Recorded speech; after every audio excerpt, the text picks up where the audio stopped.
Welcome back to Minecraft Through the Ages. Before we move on to our next version, I have some quick things to go over that I missed in the first episode covering Minecraft Classic. First of all, Method posted this comment in the comments section of the last video. Correction, the 12A dev version in the launcher is not one and the same as the one released in 2009. That one had its code obfuscated and signed and had no multiplayer code whatsoever. In the video, it feels like you implied that the 12A dev was released to the public in 2009, which it was not. It was retroactively released in 2013 alongside the 13A dev and pre-classics. And in saying that, he's 100% correct. I failed to mention that this version that I was playing was not the same as the one that was played originally in 2009, so hopefully this will clear up any confusion. Another thing I failed to mention was that in that version, caves were a thing.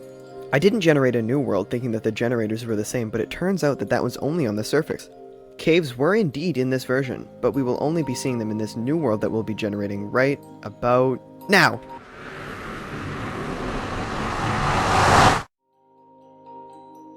Immediately with the changes, the world now has a loading bar for the generation and loading of worlds.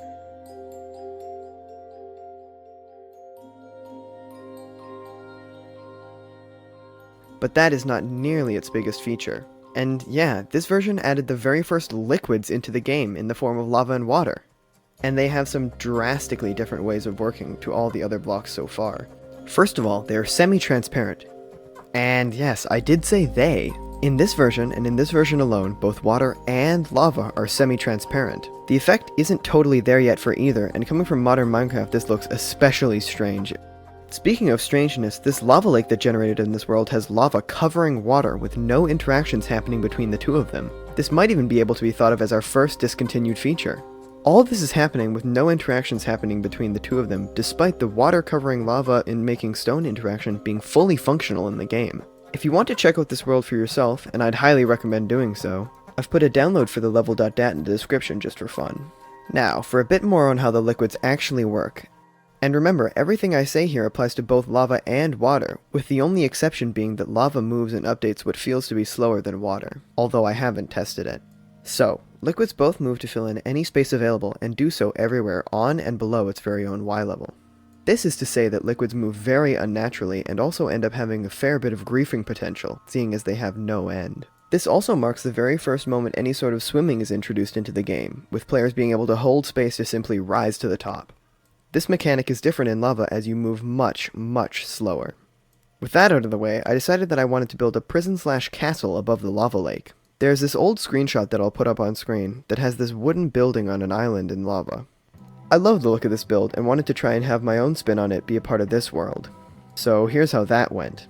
Alright, so yeah, this is the prison castle that I built above the lava lake. Took more time than I'd like to admit, but it's got a fully furnished interior. This is where you would go in and get screened by the guards if they were there. They'd be watching everyone come in. This is where you could put all your anything that you had when you came into the prison. And then these are some cells, right? You can walk down here and you have the bed and the toilet and I guess I don't know, something else. I was pretty limited on choice. It's a pretty interpretive art, but you know, you get the idea. Down there is another portion, but I also made this large tower, this kind of cell block as well. You got cells all the way around here with storage on top of them. They're storing I don't know, money, I guess. Isn't that what prisons are for? Making money? Oh, okay. No, sorry. Someone just told me they're for housing inmates. That's kind of weird. I don't know what's up with that, but you know, prison storage, money storage. You know, people, money, all the important parts. If you go from down that block and go down here, we have a bit of like a walkway. This is where I make my funny joke about laughing at the prisoners. If you come down here, there's a bit of a space where you can just, you know, throw all the bad people into the incinerator and they can burn eternally and whatnot. Because, you know, so far players don't die and they're just kind of stuck down here. But, you know, eventually they'll probably perish and the execution will be successful. After I built that, I wanted to experiment with the other side of the liquid coin by building a boat in the water by the shore. I first had to carve out some land, but after that it was smooth sailing. The shape was quite hard to get right, but I think it turned out to look quite awesome. With some more water experimentation in mind, I made this sort of course for water to flow through. Even if it got stuck on a few occasions, I think we can call this a victory for the water.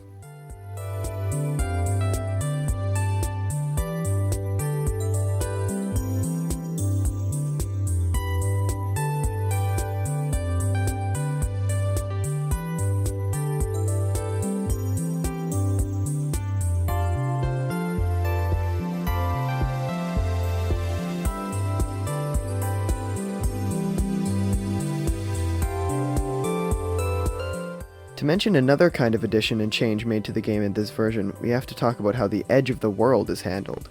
In all the versions prior to this, you can quite simply walk off and fall out of the world into the vast empty abyss. With this update, we have a tangible end to the world. It looks as though the water that encroaches into your building space goes on forever, but there is a hard limit and invisible wall above the water. Below the water and under the world is the first appearance of Bedrock. I know Method would be mad at me if I didn't explain this a little further, so allow me to go into some unneeded detail. This bedrock isn't real, and is basically an effect. First, like above the water in Bedrock, an invisible wall is rendered and made. Then, the game renders the rock.png texture, the name of Bedrock at this point, onto the invisible wall to give the appearance that this is what is blocking your way. What this means is that this block doesn't actually generate into your world at this point in the game, and effectively just serves as the texture for the world border underground. This is part of the reason why you can't place blocks on it, because it isn't actually real. So this block that would become to known as Bedrock is at this point inaccessible, but it actually is a block in the files under block ID 7. We just don't have any way of using it yet. And if you were to be able to use it in your worlds, it would actually be able to be broken by hand just like any other block up until this point. How cool! All this non-invincibility only changes when classic version 0.0.20a rolls around. Back to some building projects, I want to have a large sign denoting that we've made it to Classic, as I was preoccupied with recreations in the last video and world. I am super happy with how it came out, but it isn't entirely finished yet. I dug out a tunnel to fill with water, but built the sign above sea level. My solution to this involves a sand-related bug coming up later on in Classic, so we'll have to wait until then to see how the build turns out. To finish off this version and world, and to satiate my building and large-scale project hunger, I decided to build a pyramid using each of the blocks at my disposal up until this point. There is one made of dirt, grass, stone, cobblestone, and wood. And I couldn't use saplings, water, or lava for obvious reasons. Okay, here we go.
Okay, so yeah, doing that took quite a lot of time, so I might have had to cut the time-lapse down a lot simply just for time reasons.